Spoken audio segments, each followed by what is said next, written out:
First, I'm lightening the color of my brows with my concealer and lightly blending it out with my fingers. Then, on a small angle brush, drawing my brow shape with a green shadow. To get it closer to Kiri's hair color, I had to darken it with a bit of dark blue and dark brown with the lightest pressure, and I kind of just filled them in until I was satisfied with the shape and color.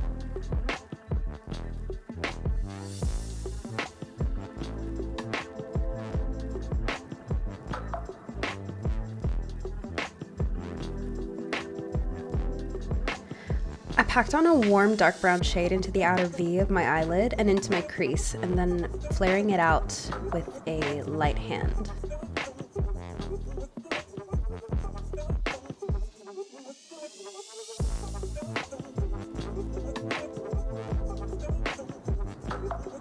I went back in with a clean brush to blend the edges.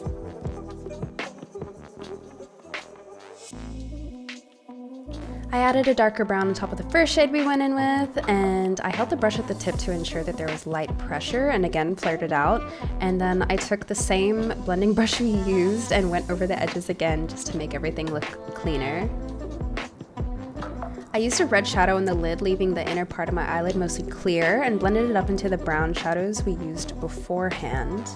And then I took the blending brush and blended it into the browns that we used in our crease, and I also flared out the red a little bit.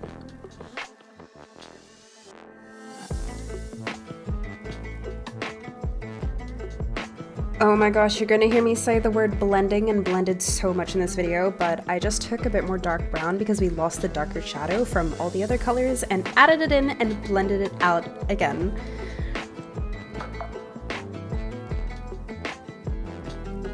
Here I packed on different shades of green shimmer onto the eyelids just to add some shine. I like a bit of shine.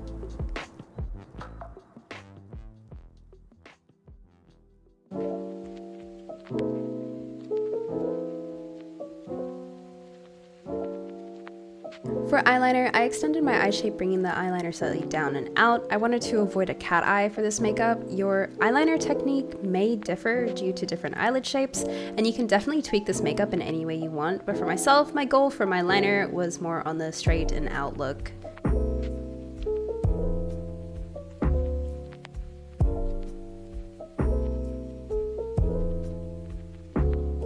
I also lined my inner corner, so don't forget that. Next, for Kiriko's marks on her cheeks, I like to map out the shape before I wear my base makeup to give myself a guideline on how they're going to look, so I would suggest pulling up like a reference photo of Kiriko just on your screen. It's kind of like a weirdly shaped lightning bolt. So I like using a white eyeliner pencil for this, and I would draw and clean and draw until I was happy with how both of the sides were looking.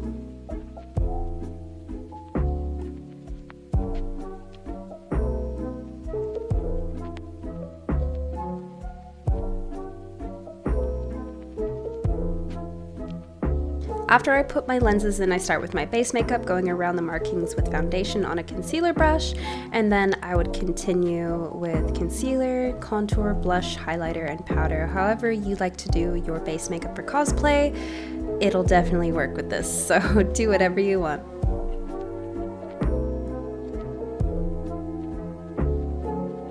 Continuing with the eyes, I like to draw with a cool dark brown where my eye bags are to enhance them, or as you may say, enhancing your egosal, and this gives the appearance of larger eyes. I then shade the outer third of my under eyes with the same brown and connect it to my eyeliner.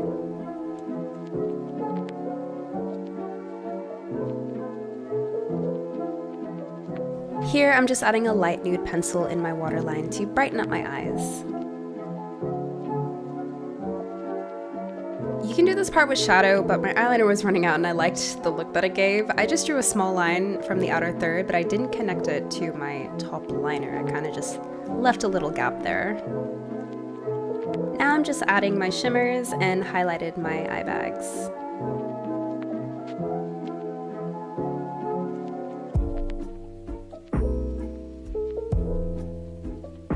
You should still be able to see your outline after everything you put on your face, so you can use a red paint, shadow, or lipstick to color the markings. I personally used red lipstick and I set it with red shadow on top. Please take your time with this part. I cannot stress that enough. Just take your time with the markings.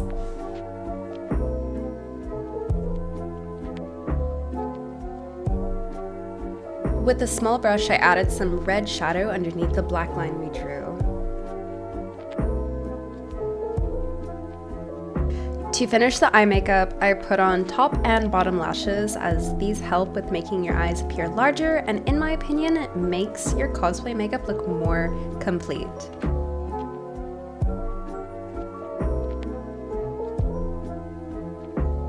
Then I outlined my lips and added a nude lipstick as a base, and then in the center I placed a red lipstick and blotted my lips together to create this gradient effect.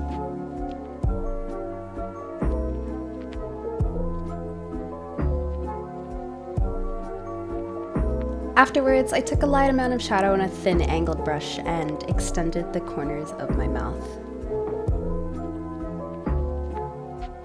If you're going to take any tip away from this video, it's to glue your wig hair down to your face. You can use a non-toxic water-soluble glue stick or just eyelash glue. It keeps your wig to your face and also helps when you go to cons and stay looking as neat as possible.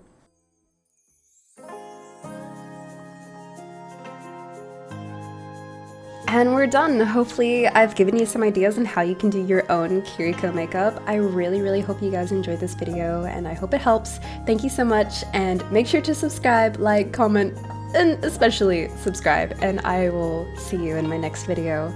Bye bye!